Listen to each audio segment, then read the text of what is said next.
40% podcast. I'm 40% podcast. You know I'm 40% podcast, baby. You know I'm 40% podcast. You know I'm 40% podcast, baby. I'm only 40%. Go. 40% podcast. I'm 40% podcast. Just checking how I look, and then I'm gonna turn my view off because I like it better when I can't see myself. I like it better when I can't see you also. That's really mean. Mm-hmm. It's our thing. What's an immersive view? Ooh, we could be in a photo It shows gallery. the inside of your butthole. Shut It's up. really immersive. This has got to be in the episode, right? Like, this is all gold. Okay, I'm starting the episode. Are you ready? But we'll keep the butthole joke. That's really up to the podcast gods. The godcasters. The godcasters. Okay. Hello, everyone. I'm Jinkx Monsoon, and welcome to I'm 40% Podcast. Oh. Woo! I'm sorry, I'm a little... I'm running behind. I can't focus. With me, as always, is my biological son, who's also my non-biological best friend. You figure it out. His name's Nick Sahoyah. He's super funny to some. And here he is. Interesting if true. Hi. How are you? I'm pretty good. You know, I'm at that point in the rehearsal process with the Jinkx and De La Holiday show, about to Plugs. Yeah, about to take off. We're about to do our previews in Detroit, November 7th and 8th. And I don't know when this episode comes out. Whatever. The point is, my brain's a little frazzled. And I don't even have the hardest job in this production, but my brain's pretty frazzled just being a writer and an actor in the production, you know? Who has the hardest job? The person who has to deal with you? Well, the correct answer and the answer to your question is It's both Ben. Dela. Yeah. But we got a How are pretty good... you? How are you? Why is your brain frazzled? I don't know. Spill, dish. I didn't really go out all Halloween weekend, but then I That's went out why? to karaoke on Monday with Kyle Buchanan. Past On the Halloween show. Eve? Halloween Eve, yeah. And All Hallows Eve? And we got there kind of late, so we didn't get to sing until the very, very end. And I kept thinking I was about to go up, so I just had too many drinks because I was like, well, I'm at this bar. I don't. No. Yeah. And you were drunk for your song, and it Yeah, was and a huge I letdown. fucking killed it, mama. Oh, Fucking- wow. Everyone wanted to suck my dick. I was really drunk. Jesus That's just kind of my memory. Christ. Might not have been That was- exactly how it happened. That felt aggressive. But Yep. you told me to do something, so no. Anyway. And then this morning, I opened up my window, as I do in LA in the morning when it gets warm. And there was a praying mantis on my office window. And I was like, oh, that's kind of cute. And then I had to close it just now because of street noise. You And the should praying look- mantis was still dangling on the window. And I was like, buddy, you need to move or you're going to get squished. So I had to like close it very slowly so that it like pushed his butt. And then I had to blow on his butt so he would move. He was really mad at me. Enough about your last grinder hookup. My God. Listen. I've never hooked up with a praying mantis. I would not have a head if I had done that. But have you blown on a butt? I've blown on a butt. Mm-hmm. But Some people, also, they you're only... queer, so you would have probably hooked up with a male praying mantis, and only And they don't bite off the female- heads. I think only the female praying manti. Praying manti? Are they... Do they look different, the male praying mantises? I'm sure it's size. I'm sure they're smaller. This one was pretty big. She might have been a lady. That's how it is with spiders, at least. Like, most female spiders are larger than the male spiders, or I could be generalizing. I don't know any of this crap. I know enough to think that my best guess is a male praying mantis is a little smaller than a female. Because she has to be able to kill him afterward. Oh yeah, yeah. If it was a fair fight, why is that? Do you think? Does she eat the? Does she eat the male? Is it nutrients? She eats for the male babies? for sure. Yeah. What is this instinct? Where did Why it don't we come do from? it? Are they just smarter than humans? Than us? Yeah. They don't realize that we should be eating. Oh my gosh. The men. That actually ties in nicely to this. It does tie into today's episode, oddly enough. No mind. So let's get up. All I was going to say is you should look up if there's any significant, like there's significance if a ladybug lands on you. There's significance if a crow pecks at your window. There's significance if a blue jay lands in your yard. You should see if there's significance with a praying mantis on your windowsill. It might mean 3 more weeks of summer in this apocalyptic hellscape. I think you're wrong. I think it's just a bug. That's rude. So let's go on with it. So let's get. I live I'm trying in to trees. help you out. There's trees outside of my door. Animal Crossing creatures live out there all the time. I see little hummingbirds and little butterflies all the time. It was just a praying mantis today. But if you're gonna just shirk off the significance of wildlife. Oh. Okay, so today's this episode is called... Yeah, you don't have it written down. You don't have anything written down. Okay, do it then. The episode is called Amazon Women in the Mood. Original air date, February 4th, 2001. There's no cold open. We have a chyron that says, secreted by the comedy bee. This is really weird. It's so weird and absurd. It's not weird at all. It's exactly my kind of chyron. I give it 5 chyrons. Oh, really? I only give it 4. It's a little too weird for me. No, this is like my favorite kind of chiron. To me, there's just nothing to grab onto. Like, first of all, I'm reading it and I'm like, secreted? This bee has a secret? Don't blame this on your... I was going to say your lack of understanding of the English language, and then you used the word homonym, so I couldn't really finish that sentence. English major, bitch. I know. It has to mean something. It got me a couple of jobs I probably shouldn't have gotten. So I guess it worked in that Jimmy sense. John's. Yeah, Jimmy John's, you need a BA. Let's go on with the episode. Jimmy John's a piece of shit. I just want to say that every time we bring up that Mr. Jimmy John. Mr. James John. Yeah, he hunts big game animals, and he poses with their dead corpses like rhinos, endangered rhinos and stuff. And one time, at the one I actually used to work at, a kid died on shift. And he wouldn't close the shop for the day. He made the kid's roommates come in and finish the kid's shift. He got hit by a car on his bike. He's a horrible man. My friend Sarah called him on the phone, was able to get him on the phone and explain, like, no, like, you're literally asking someone to come in and finish their friend's shift. Like, you can't do this. And he said, no, we can't close, because if we close, that just, like, sets a precedent that we can be closed sometimes. It's like, dude, your employee died. Fuck you, Jimmy John. This was one store too, right? Also, yes. It's not like they were saying shut down all the Jimmy Johns in a day of remembrance. He couldn't see. He couldn't.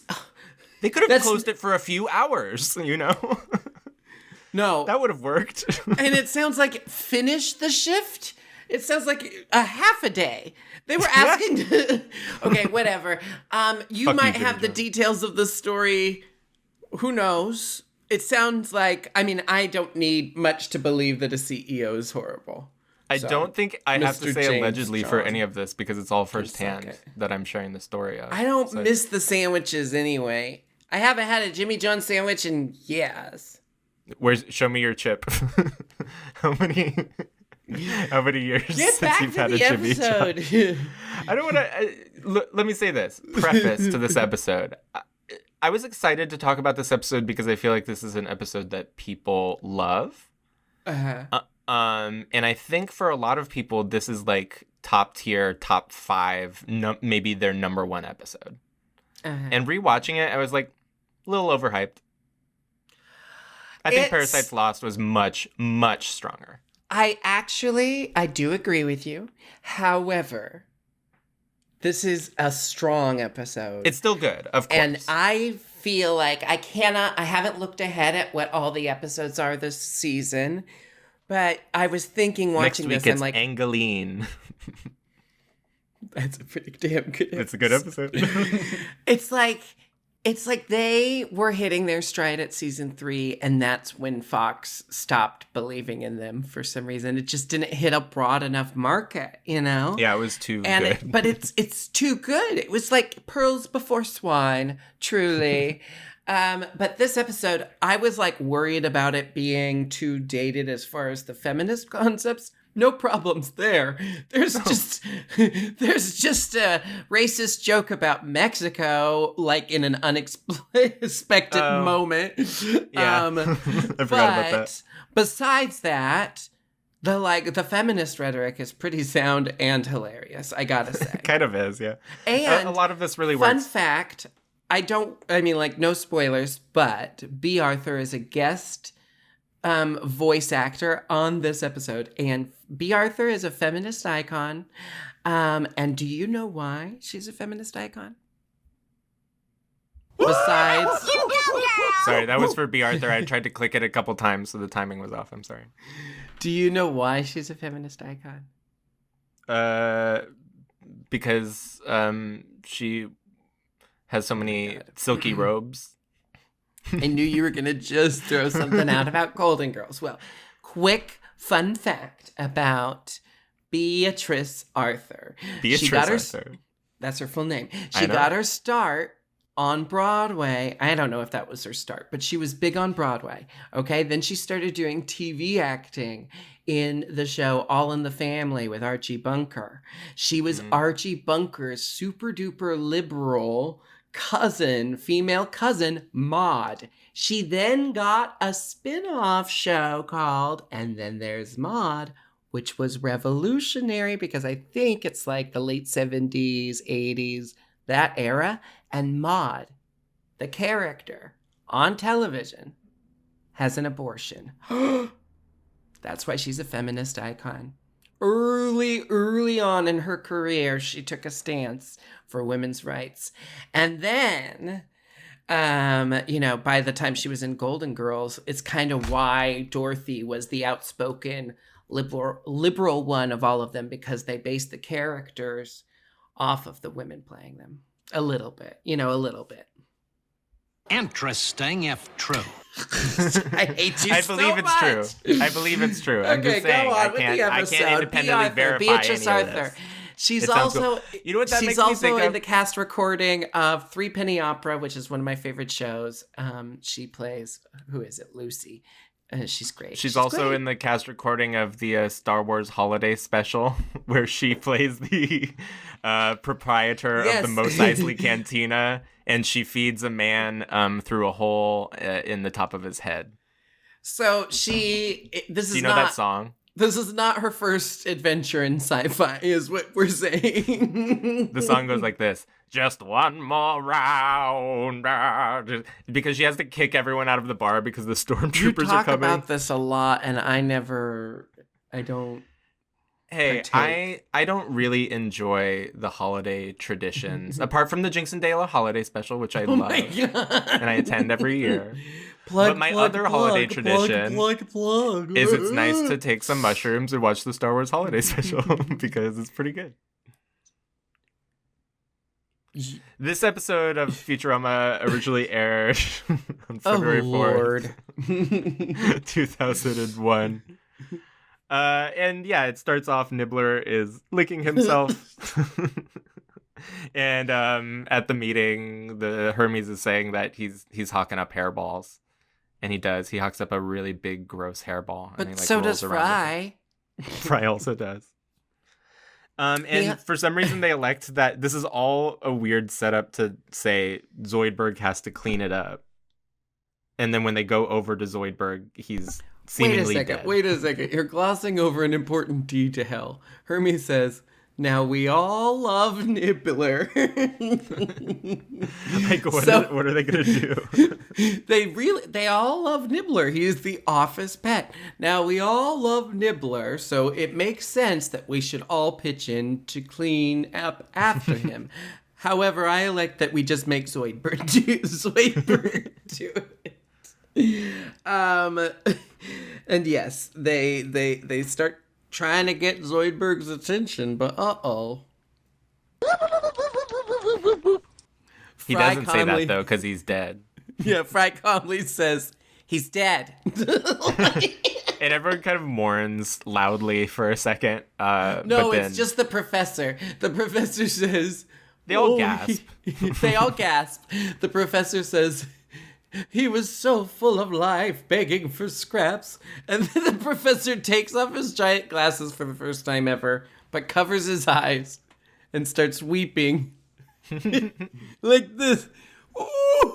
He was like close to Zoidberg. They are old friends. That is established. But he makes fun of Zoidberg just as much as everyone else, but they do have a deep friendship. Aww, Revealed it's like, in this it's just moment. like you and me and your Zoidberg. Are you kidding me? Yeah. You smell like trash. We're talking about two characters that smell bad, first of all. But I smell like ointments and creams, and you actually smell like body odor. I'm the professor. I don't want you calling out my hygiene when I didn't have time to shower before this episode and my hair looks so greasy. You look great. You look great. And you are someone who, like, a stinky armpit works for you. It doesn't work for me, mama. Zoidberg's not dead. He just walks in, and he's so jiggly. It's really gross. Because he molted. Why not? He molted. And he wants to get a new shell, and that's kind of his adventure for this. But we cut away from that. We don't need to know much about the shell adventure. Don't need to know. We got away from that because Amy's cell phone is ringing, and she runs into the other room and pulls it off the charger. And she takes off this... It's a little flip phone, but it's like the size of a postage stamp. And this was a trope in the early 2000s, especially, when cell phones were getting smaller and smaller. Until we had the Razor, the smallest. Exactly. And everyone had a Razor. Remember the Razor? Yes, Did I remember the Razor? No, my mom did. I had a Razor. I felt Must so be nice. fucking cool. But my point is that it's funny to me that the joke was the phones are just going to get smaller and smaller because no one could even conceptualize the iPhone. Like, no one could even imagine that a phone would be more futuristic than just smaller and still a flip phone with and a little taking antenna. photos and able to take videos and all the things. And then it's like, and now they're getting bigger, and then they get smaller again, and then they get a little bit bigger, and then you got iPads that essentially do what a phone does. So Anyway, she answers the phone. She answers the phone, and it's just like weird grunting. It's like nervous grunting. That's how I would call it. And yeah, that's pretty accurate. And Leela, she hangs up. She's annoyed, and Leela comes in. Leela comes running and saying, "What happened? Did you swallow your cell phone again?" Which is funny. And Amy says that this person has been calling 10 times a day for a year. And she says, "Here I am. I'm too terrified to even answer my phone." And the phone rings again, and she picks it up, and she's like, "Hello?" Hello? Cheerfully. We find out at this point that it's Kif on the other line. Yeah, we cut to the other line, and it's Kif. And poor Kif is so in love with Amy, and it's clear to us because in his teeny tiny, he's like the deputy. He's like the second in command, and he lives in like a closet. Is he the deputy, or is he like an assistant to the general? It's that disgusting. joke from The Office. You're not assistant manager, you're assistant to the manager. Zap shouldn't be allowed within assistant range. So yeah, Kif is crying, and Zap comes in, and he's saying something about going to the bathroom, and he's like, "Oh, Kif, you're crying like a woman," and I think his delivery there is really funny. And he sits down. He's gonna give Kif It's some good advice. foreshadowing. Actually, yes, it's very thematic. And Kif tells the story of how he met Amy. We get a little flashback to the Space Titanic episode, which was the introduction of the Kif and Amy ship. Yeah. And he has been calling her. He just hasn't been able to say anything. 10 times a day, every day for a year. It's kind of cute. I like how nervous Kif is. I find it amusing. Yeah. I just want to preface, I'm not going to spend the whole episode talking about how horrible Zap is. Zap has a lot of very funny lines. Up, yeah. But I'm not going to spend the whole episode focusing on that. Let's just say a blanket statement that Zap is horrible, but it serves the comedy of this episode. I think what works in the case of Zap for the whole episode, and then the boys sort of when they get to the Amazon planet, I think why it works is they will say a joke that is sexist and stupid, and you kind of get to have your cake and eat it too, because you laugh at the stupid, funny joke, and then they'll get like kicked in the face by a high heel, and you're like, okay, great. It's like, we're not condoning this. We're saying this person's dumb. So you get to laugh at them getting hurt too. It's great. It's a good episode. And lots of aspects of it, I think, are ahead of its time. But we'll get there when we get there. Zap realizes that Amy is affiliated with Leela, so because Leela's just standing there awkwardly in the photo. And then Fry's in the background staring at Leela.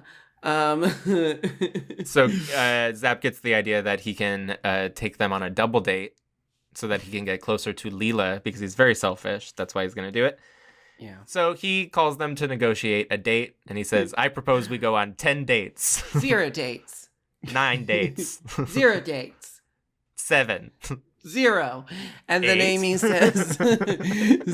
Amy says, please, Leela, I really like Kif. And so then Leela says 1 date. Zap says 2 dates. Leela says 0 dates. Zap says half a date. 1/2. They end up at 1/2. 1/2. This is one of my favorite aspects of they're going on half of a double date. It's very good. If it were me, I would. Kif is not assertive enough to do this, but I would be like, hey, half of a double date is 1 single date, so we're just gonna me and Amy go. That's how I would do it. But Kif doesn't have my swagger. My boundless swagger. I mean, if Kif had your swagger, they wouldn't be in a date negotiation in the first place. If Kif had your swagger, they would have already fucked, and Amy would have been sick of him by now. Well, this is an interesting question. It's established in this episode that Kif is very hot. Zing! Do you think if he had Boom roasted, swagger, boom roasted? I didn't even really hear it. So if You'll Kif hear it in the playback, and you'll be like, boom roasted. Sure, great. If Kif was like more confident, would he cease being attractive to the Amazonians and to other people? Is his meekness part of his appeal? No, I think it's that he has empathy and the other men don't. True. Meekness, empathy, what's the difference? I've been trying to like boil down what is like the number one, like what's the one word you can say that's the number one like trait of toxic masculinity, and I think a lot of it stems from a lack of empathy. I agree. Okay, you're very smart. So they go to the date. Boner. They go to the date. It's at the Palme d'Orbit. And it actually looks like a pretty cool restaurant. Like it looks like a good restaurant. go It's there. got nightclub appeal. It's got a big band. It's got like techno-y. And they have karaoke. So it's Yeah, like they it's got like karaoke at dinner. It's a fun vibe. But it's a classy karaoke. It's very classy. It's a bunch of rich people. My favorite part, we're jumping ahead to the karaoke, but Morbo is singing Funky Town at the karaoke, which is so funny in his voice. And then when he's done, he gets a standing ovation. Like, it's apparently amazing because this old rich lady stands up and applauds him. I love the wordplay at the top of the date because Zap's like, thank you for joining us for this date. Leela says, half a date. The waiter goes, can I interest you in a bottle of wine? Half a bottle. How about oysters on the half shell? Quarter shell. Quarter shell. Can you imagine them splitting up the oysters into quarter shell? You like oysters, right? I love oysters. I think they're gross. I think it's a gross thing to eat. Eating a sea booger. Look, What do you want from me at this point? Like, you eat plenty of things I don't like. You eat weird, gross things. I do not eat weird, gross things. How many times have you caviared Postmates caviar to yourself this week? How many times? I haven't done that in a really long caviar time. to yourself. I haven't done that in a really long time. Okay, so shut up. So, what about like a weird fish on a plate with the head on? Stop it. So oysters, do you know that there are some that are saying because oysters and certain other shellfish and mollusks don't have a central nervous system, that it doesn't technically count as, like, it's a meat, it's a protein, but like because it doesn't have a central nervous system, some vegans are saying it's okay to eat them. I don't care what's the joke? Nobody cares what you have to say. You're vegetarians. What's the line? Hey, you're vegetarians. Who cares what you think? Yeah, exactly. That's what I have to say to those vegans. By the way, Sergio, my partner, was vegan the whole time we were dating, and now he's not. And what are the differences you notice? He's angry all the time because he's full of angry animal all the blood. time now? Yeah. Because of the bloodlust?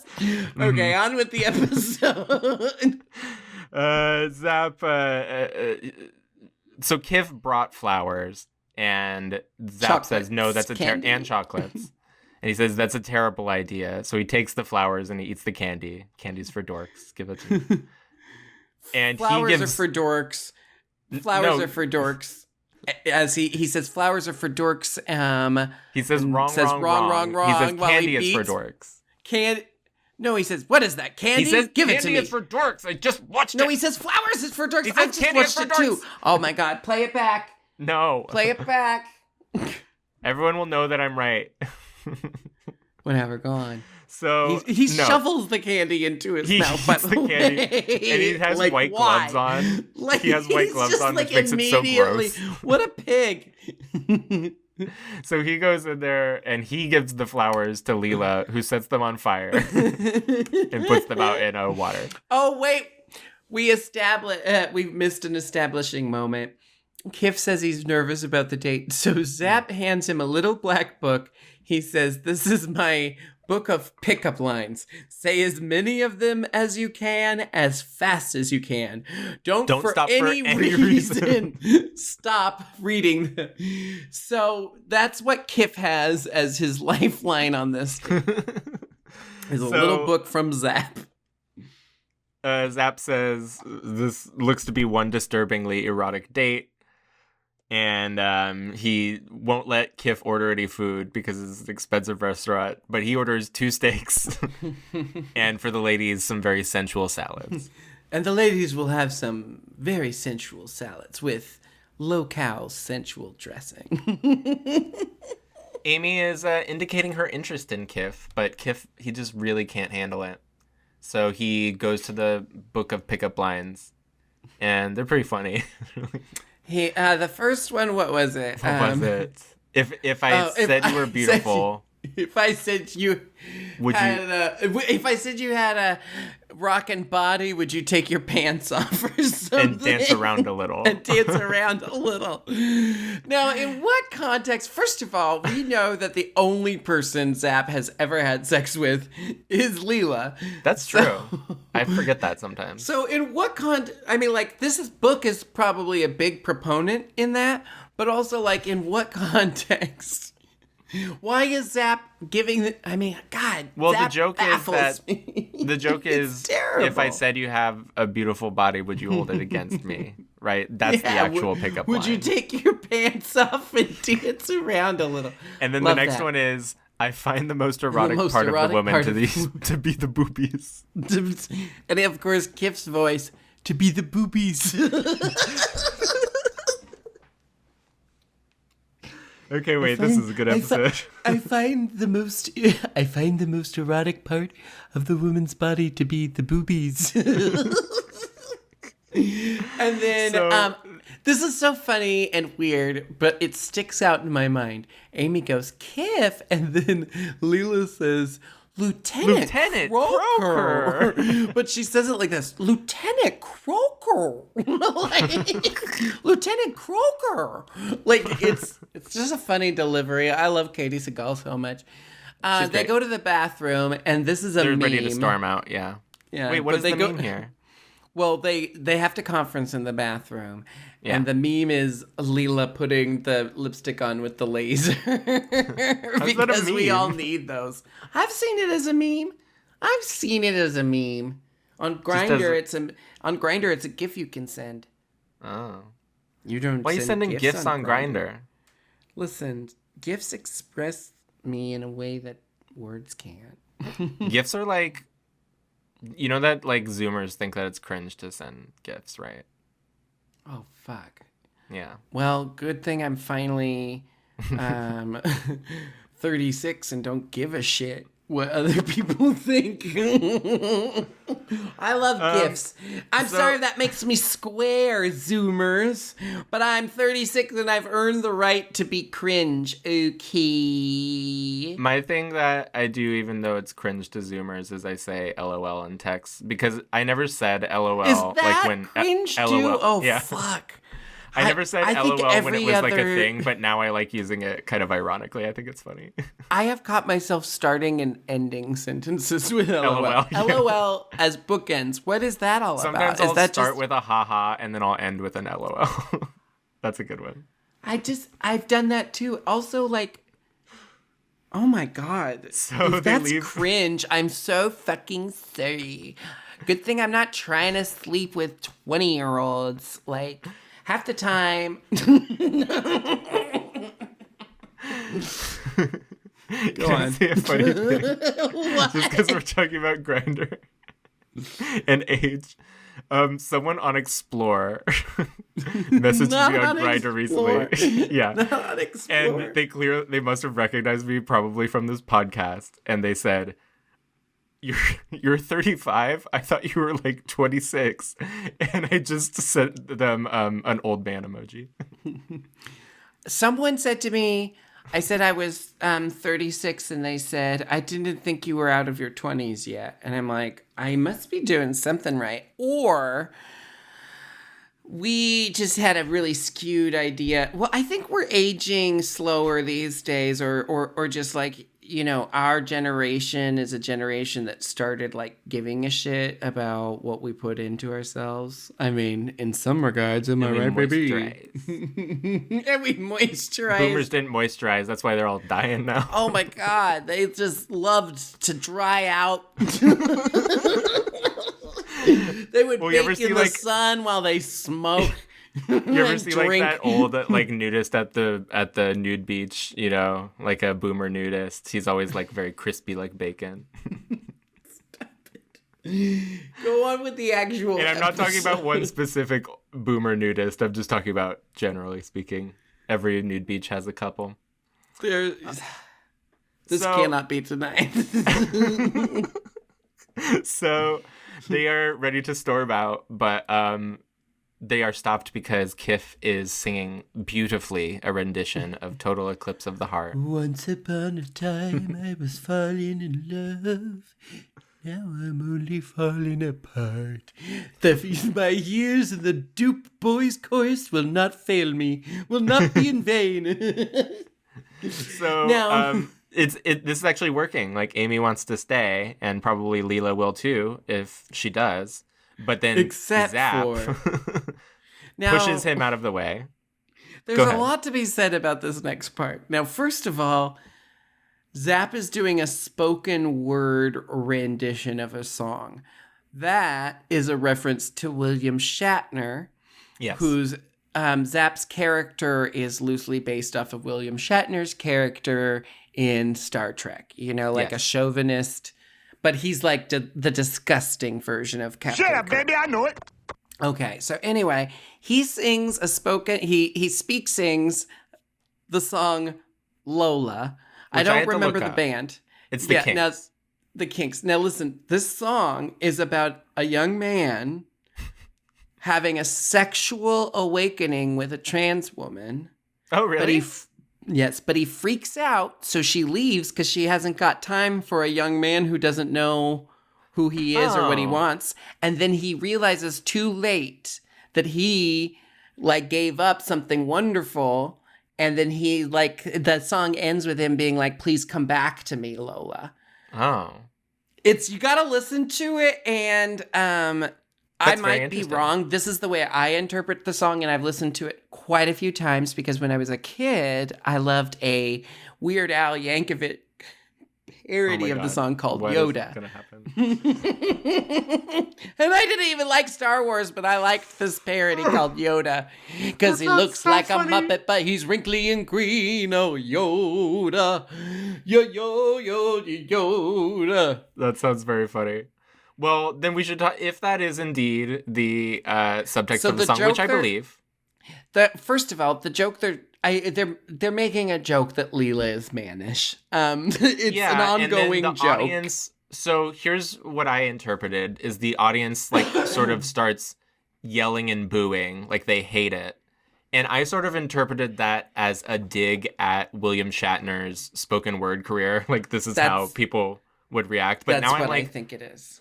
okay, so it's not them reacting to the song's subject matter. 'Cause I think I they're was worried when you reacting- said that. No, when he says he sickens me, it's just that like Zap is disgusting. My Okay, guess then is I feel better. This is my best guess. The joke that's being made in the song, I mean, with the song choice, is that Leela is mannish. Yes. And then I think that's where that joke ends. And it Okay. was just a good joke. It was a good song for this bit. My best guess, watching the episode just now, is that they are disgusted by his performance, not the song itself. Because it's so self-indulgent and bad. Yes. Okay. And it's a joke at William Shatner's spoken word career was like very laughed at. Okay. So Then I feel better. if there is deep coding of like transphobia there, I mean, we're going to have to talk about transphobia and Futurama with future episodes, so maybe we'll just save it. But personally, as a trans person watching that moment, and I hate saying that, as a trans person, okay, so everyone listen. Everyone, hold hands. Hold hands. Are you done? I didn't feel like it was meant to Okay. be offensive about Well, that. good. Then I'm glad. So the audience does hate it though, and they use all of the escape pods. They all just leave the restaurant in the escape pods, and instead of taking the ladies home or calling a taxi for them, rather, I mean, they took their spaceships there. They could have just left in their own spaceships and left. Like, how'd they get they had there? to get out really fast. They had to They get away took their from own this performance. spaceships there. Like, I mean, They like took the escape pods, and then no, they no, have no. like I'm a. talking about the planet, like Leela. They flew and- there. No, I guess not. They must have taken think a you're taxi because Fry has the Planet Express ship later. Yeah. Okay, I guess. Yeah, I guess his only way out is to pilot the. I mean, they The could have restaurant. called another space taxi, right? But Zap thinks he knows everything. That's what everyone wants but Zap. Zap decides to fly the space station restaurant, just, I guess, all the way back to Earth. We are reminded at the beginning of the episode that Zap piloted a cruise ship directly into a black hole. We were reminded of that. And Zap says, yes, it was in all the papers. That's very funny. So he sucks. He immediately crashes the ship. We cut back to Planet Express ship or Planet Express headquarters. And Zoidberg has his shell catalog. She's a bistro, but she handles like a steakhouse. Zoidberg's shell catalog allows him to try on potential shell options. And what's very confusing to me is the shells are all the same. They just have like a Halloween costume on top of them. So what's the point, right? It's so because he's gonna put his lab coat on after, right? Like part of his shell? Has he ever taken it off? Has he ever taken off his lab coat? Is it part of his shell? Oh my god, is it part of his shell? Okay, Futurama superfans. Maybe it's so hard to find clothing that. But no, we've seen him rip his clothing off. Okay. Wait, have we seen him the mating naked episode? I feel like every time he's naked, Have we seen the mating episode yet? Yes. Then yes, we've seen him rip off his clothes. Okay. So I don't know what they're trying to say here. I think they're trying to say these shells have the costume built on, and he won't have to buy a costume. The first costume is a bandito, kind of from like an old Western. And Bender, this is where we get the lore drop that Bender is Mexican. He says, I'm Mexican, I find that offensive. And I don't think they would do this joke now, but I personally don't mind that the robot is Mexican, even though Joan DiMaggio is not. That's not the part. That's not the part I care about. Oh, when the two white people call each other a hot-blooded Latino, that's kind of the bad part. No, I mean, I am not Mexican, so it is not my place to have an opinion on this. The part that upset me was when, when Bender opens his hatch and it says "Made in Mexico" in Spanish, and the hatch drops off. You know, they're just saying it's shitty craftsmanship, and that you was get the part that souvenirs from TJ and they fall apart. I don't know. I'm kind of okay with it. I mean, there's lots of jokes about American craftsmanship being shitty. There's lots of jokes about Swedish craftsmanship being shitty. A mallet. So Made that's why I'm saying no thanks. Do you know that? That's yes. Oyster mallet. What is it? Made in the USA. No, thank you. Anyway, he tries on another one, and it's very clearly like a gay cop from the Village People, and he says, "Ooh, I like this one. It's like a summer guy." He's like a summer guy. And then Hermes bursts his bubble. Yeah, the health insurance plan will only let him get one. See, now, the one that they will allow him to get is the only one that, to me, makes sense. Because it's a different color from his original shell. Yeah. And I'm like, okay, go with that, because at least you're getting, like, a variation. But Zoidberg doesn't like it, and he walks off a sad, defeated, gelatinous, sloppy mess. Yeah, it's really upsetting. So, we go to the planet. They're in the wreckage of the restaurant, and they're gathered around a fire. And Kif says, and Amy says, "Oh, it's always a line with you." It's my favorite. It's so good. So they're just trying to survive on this planet. And they don't know how they're going to get out of there. I don't know. Zap has an idea. He's going to woo the women with his little book of pickup lines. And yes, I forgot. What I like is he says, "I don't usually say this, but you are the most beautiful." Oh, well, we haven't met the Amazon women quite yet. They go and hide first. Well, then we see the Amazon women, and he says, "Yeah, you're they go and hide." Beautiful trio of gigantic women I've ever seen. I don't usually say this. Yes. The only thing that we skipped over that I wanted to mention is they do the joke from Jurassic Park where something big is coming, so you see the ripples in the cup. But then Leela looks into a puddle and there's ripples, and the ripples make it look like she has two eyes. Did you notice? Oh, yes. It was pretty cool. That's a funny little bit. Yes, and then the third ripples was Zap's belly, because rule of threes. Anyway, go ahead. Yeah, they are then abducted by the Amazonian women. Okay, so back on Earth, Fry. Well, not even on Earth. They're already flying there to the rescue, and the Planet Express ship is flying. Oh yeah, like wild. Because they call the restaurant when they're like they should have been back from their half date. The restaurant says, the restaurant, the number you're trying to reach has crashed into a planet. Please take a note of it. Yeah. This is something that happens. Yeah, and there's a pre-recorded thing for it, which I enjoyed. And Bender does not want to go help, but Fry convinces him by saying, "For the senoritas?" Think of the senoritas. And he says, "Vámonos," and they go. It's pretty funny. Now, Fry cannot fly this ship at all. He's really bad at it. It seems like there would just be an autopilot. Also, I mean, we know there's an autopilot. Also, I mean, like, we've already learned that Amy can fly the ship. In episode 2, we've learned that the professor built the ship. Amy's on the planet. She can't fly it. Oh, duh. Okay. Well, Professor can fly the ship. He built it. Professor is not invested in this for some reason. He's not invested at all. He's still reeling from the shock of Zoidberg being dead. Okay, moving on. They get to the planet. I like the joke that they're like, they don't know where they are. They don't know what's going on, but they're looking for clues. Bender holds up a giant barrette and says, "What's this?" Yeah, like a pink flower barrette.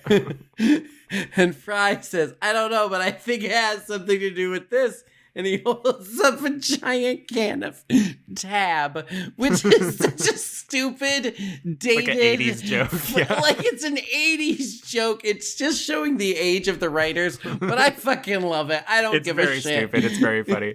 And look, a lot of these jokes are very trapped in the gender binary, but they're mostly funny and they're mostly harmless. So I find them pretty fun. So they're able to find... All I think is all the female voice actors had to agree to do this episode. And I think, who am I to say that they don't know what's funny? Because this episode is very funny to me. Fry and Bender find the Amazonian main village, and they are immediately captured as well because they're hiding in a lady's grass skirt. And she just starts beating them over the head with the clubs. Yeah, this is where it begins. So they're all captured, but Leela and Amy are allowed to be free because they're ladies. They're female presenting. They have certain rights that the men do not on this planet. Interesting. Yes. The men are imprisoned, and they are taken. They are taken to the femputer for a judgment and a ruling. But on the way, we get a bunch of really funny dumb jokes.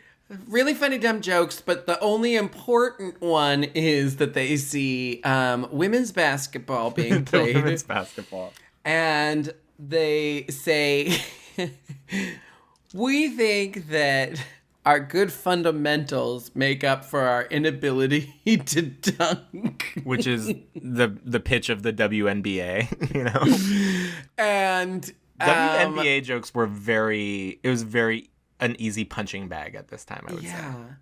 Fry just that women were succeeding at sports. It was very looked down upon at the time. Fry. Yeah, how dare they have their own sports? So Fry makes a derogatory remark. He's beaten with a club. Yeah, they always get hit when they say something sexist. No, I have to talk about a couple of these because there's the comedy club. It's called the Drollery Domicile. And she says it's a different kind of comedy club where jokes aren't about stereotypes and they don't punch down, basically, not in that exact phrasing. But I'm like, great, I want to go to this comedy club. I'd rather do this comedy club than any fucking comedy club in California, but whatever. And then we go, to the big temple of the femputer. It looks like a big ancient a statue of a lady, and she's got smoke coming out of her tits. And on the inside, it is revealed that there's a big computer the size of a wall, and this is who tells them what to do. And it is voiced by the legendary B. Arthur. May she rest in power. God, she's amazing. Feminist she's so icon. Great.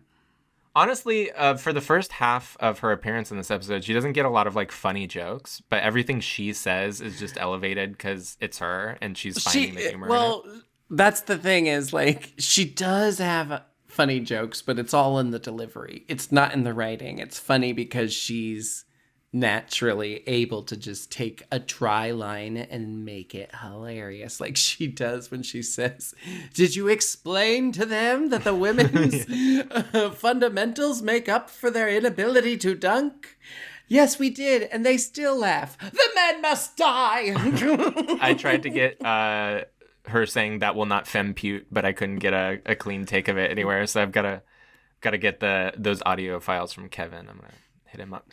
Now, so the femputer, essentially, to cut to the chase a little bit, she's gonna make her decision, but we have a reveal of what they call sex on this planet, and it's kind of just a legendary thing.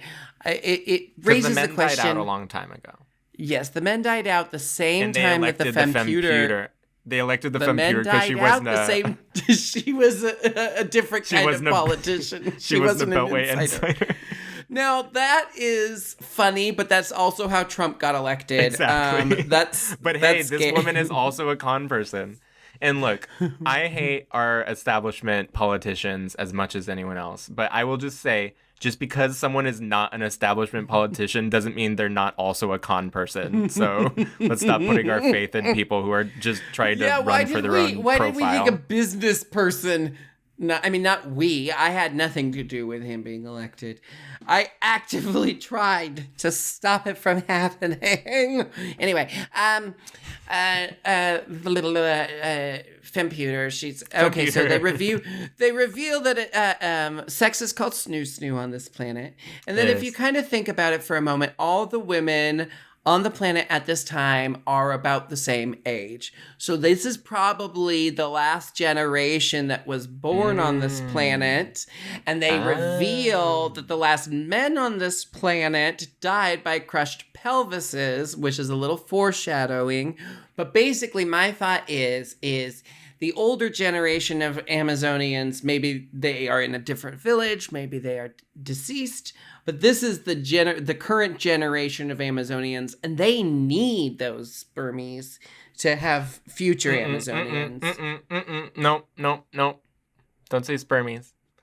So they are sentenced to... Why can't I say... They're going to get fucked to death. They need that male ejaculate. I don't think I would enjoy getting fucked to death. They seem pretty excited about it. But I feel like after the first nut, it would be pretty unpleasant. Baby, it's going to blow your mind. After you come the first time, you're just going to be all sore and raw. Okay, stop it. Kif is... I'm just saying, it wouldn't be that fun. I don't know why they're excited. Is there something wrong with saying spermies, or do you just think it's gross? Is there something inherently wrong with it? It's disgusting. Okay, Kif is the only one who is Why, are you worried it's problematic to say spermies? Are you doing a check-in that you didn't say something cancelable? Kif is actually scared of dying by sex, and Zap says, "What are you, gay?" It made me laugh. But my thing is... That's toxic masculinity in a nutshell. What are you, gay? Just because you don't want to die by being fucked to death?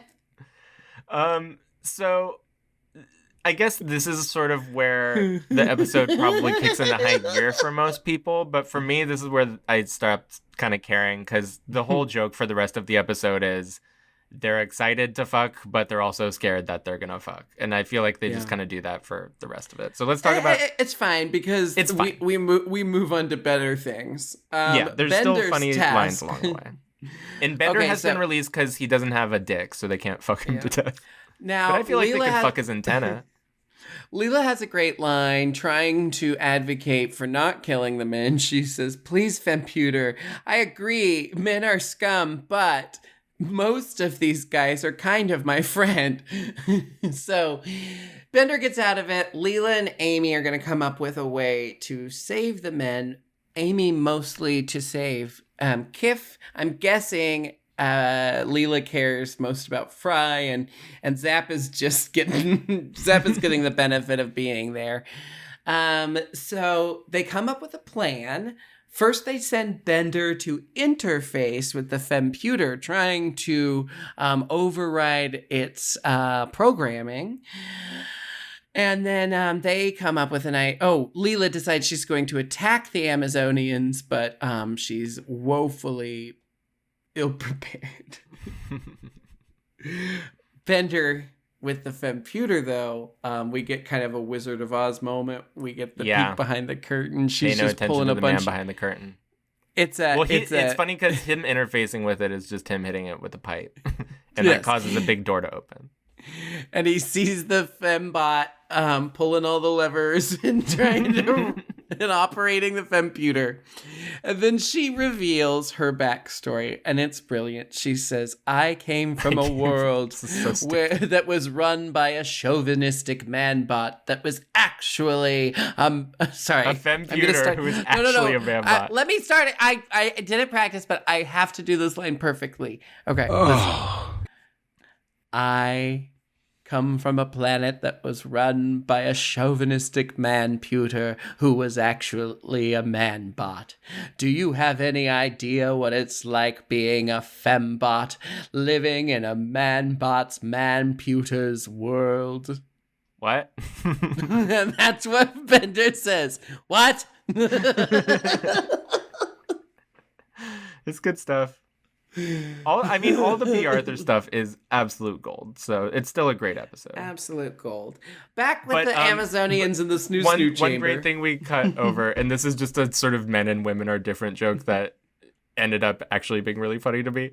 When Bender is sneaking into the femputer's temple, he hears the two guards talking, and it's like, oh, you look good. How do I look? I look fat. No, you look good. Tonk look fat. Okay. It's funny to me. Okay. Now, back at the snoo chambers, Amy has disguised herself very poorly and crudely, I might add, just as an Amazonian. On bamboo sticks. But apparently it works enough to get her into the snoo chamber. She rescues Kif. They go running. Because they are small, they're able to slip through a crack into the femputer's chambers, where all the Amazonians arrive to tell the femputer that they've escaped. The femputer starts saying, leave me alone, come back in a while. And then you hear her making out with Bender. She's like, yeah, they're fucking in there. Ooh. And then Bender starts talking on the mic too, and they don't seem to care that it's a completely different voice. Ooh, I'm the scary femputer. Release the prisoners and bring me gold. Lots of gold. What does femputer want with gold? And then the fembot says back into the microphone, you heard the man. One of my favorite lines of the whole episode because of all the buildup, all the context, all the feminism we've heard, and then in the end, the fembot just falls in love with Bender and lets him walk all over her. It's horrible and it's so fucking funny, and it's all expressed in that one line. Bring me gold. What do you want with gold? You heard the man. Back. It's so well written. It's so fucking funny to me. The prisoners are released. You heard the man into the femputer mic, and then they start making out some more. The prisoners are released. We cut back to Planet Express. Bender is full of gold, and Leela has a funny thing where she's like, I can't believe that the love between a man-bot and a fembot ended up saving the day. And Bender goes, yeah. If she calls here, I'm not home. Bender's horrible. Bender didn't learn a lesson. Doesn't seem like Fry and Zap learned lessons either because they're in their they're just in a crotch cast, casts. And they're just happy to have had sex because they're losers. And then the happy ending here is that Kif and Amy's relationship has taken a big step closer. Yeah, and they're gonna fuck. It's a very horny episode. Yeah, it's heavily implied. Now, they're gonna fuck. overall, I find this episode funny. I don't find it, I think you were right, it's not as much of a diamond as Parasite's Lost. However, the jokes It's not an S tier. It is simply an A tier. That's all I have to say. Yeah, it's a good A tier. It's a good A tier. And I really like it. I really, like I said, for the whole feminist plot line to come down to B. Arthur saying you heard the man, I just think it's so funny, and it's just really good comedy. And I hope this episode was written by a woman. I don't know. I hope the lead writer on this episode, it probably wasn't for the time and knowing the Simpsons writing, I mean, the like Matt Groening writing team at the time. Oh, so the probably 32 white guys. I hope maybe. All very talented, but... If I were giving the benefit of the doubt, maybe they brought in a female writer as a consultant. Maybe they brought in a guest writer. Hey, go get me one of them females to consult on this episode. But who knows? It's a good episode. I find it funny. Hey, let me ask you something. Who you gonna fuck? What do you want to ask me? Who am I gonna fuck this episode? Oh my gosh. Well, first I'm gonna fuck the most beautiful women in Amazonia, then the large women, then the petite women, then the large women again.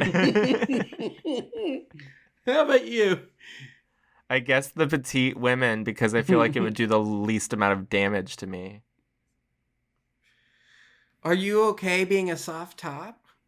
That's probably what you are already. Are you a lazy soft top? I'm not lazy.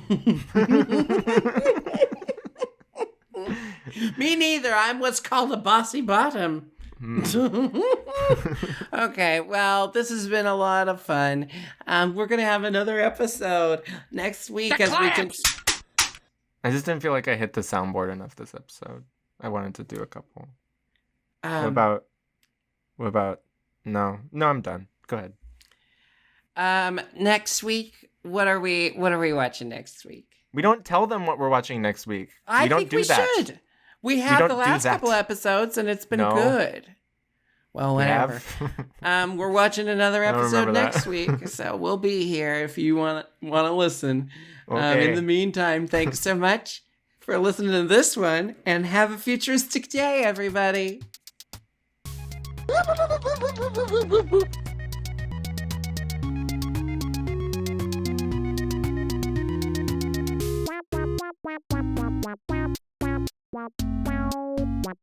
Wow.